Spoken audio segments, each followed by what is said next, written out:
History of hemp. Hemp is a plant which is with us for millennia, and our bodies developed endocannabinoid system with it. And that means there's some medical or any benefit the plant gives us because the compounds in hemp work on our receptors. The first written note was in China during the Emperor Shenu about 2800 before Christ.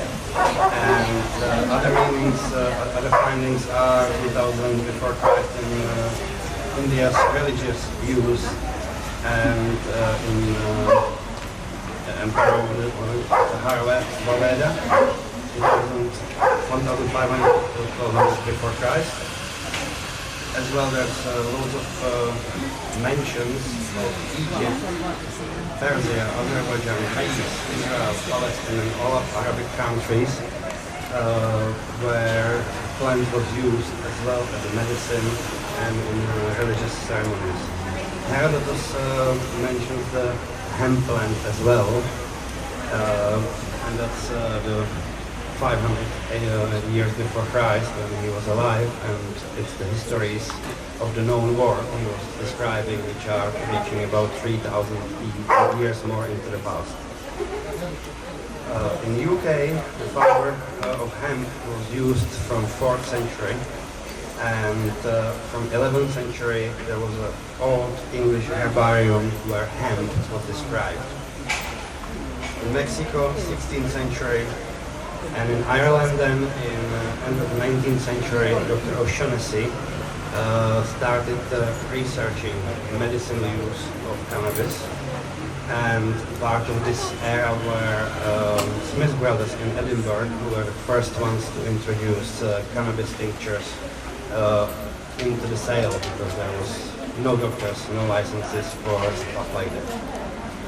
What happened afterwards, when humankind developed a bit more, it came to the penalization. It came in the beginning of 20th century to South Africa in 1911, Jamaica in 1913, banning or prohibiting the use of hemp. In the 20s it happened in UK and New Zealand, and USA were prohibitionist from 1910. What really happened there was that hemp was actually legal tender. Farmers could pay their debts or to the bank by hemp because it was the main source for the fiber for the sales. Without this, America wouldn't be conquered.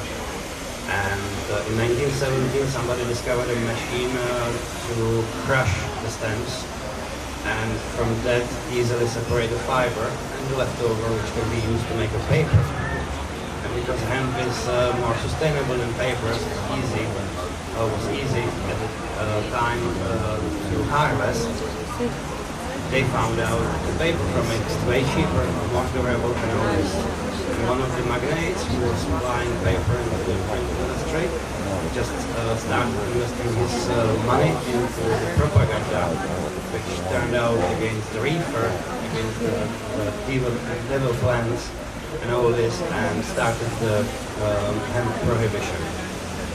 The time when this was happening, hemp was used to make cars, hemp was used to make biofuel, and we've been seeing that in our history now for 60-80 years, and our bodies still didn't forget the impression or the effect the consumption of hemp and hemp seeds and everything from the plant which it had on our ancestors, because we still have endocannabinoid system, and we are actually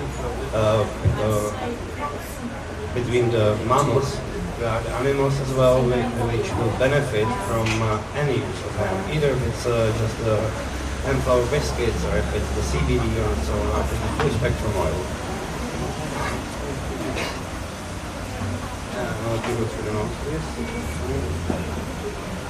Yeah.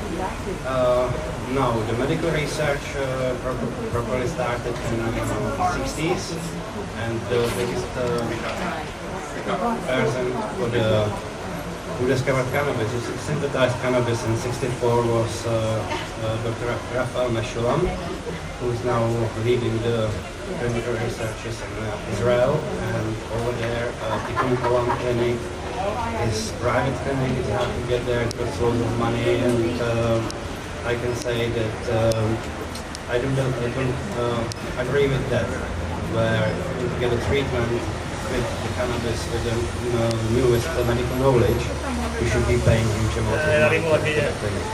Because in my opinion, everybody should be able to grow the plant for their own use, and if we all do that, all the laws which apply to it will be not needed. So that's for now, for today. I have some seeds around me with me as well, if somebody wants to buy some seeds. They come from America, from the licensed producers supplying the medical growers in America, and that's pretty much for today.